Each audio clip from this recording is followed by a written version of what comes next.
Guys, what's up? Welcome back to my channel. Today's video we are going to look at how to generate area chart using Microsoft Excel.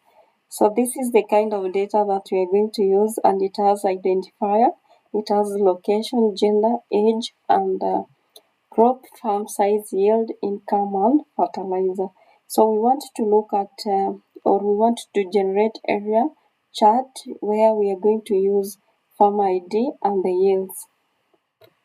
So put your cursor here and then you click Shift Control, page down. You don't release the control, and then you select the yield, Shift Control, page down.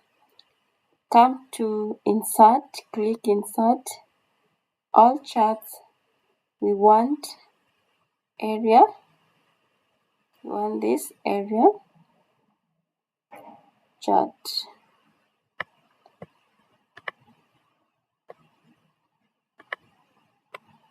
So and then you can change this. You can also change other things.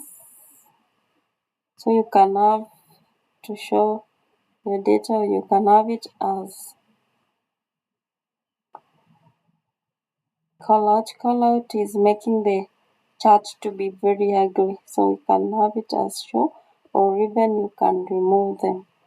And then you can also give the title of your chart. You can also change the color to be this. And then now you can copy to the reporting document that you have set aside. So thank you so much for watching this video. I hope you have learned something.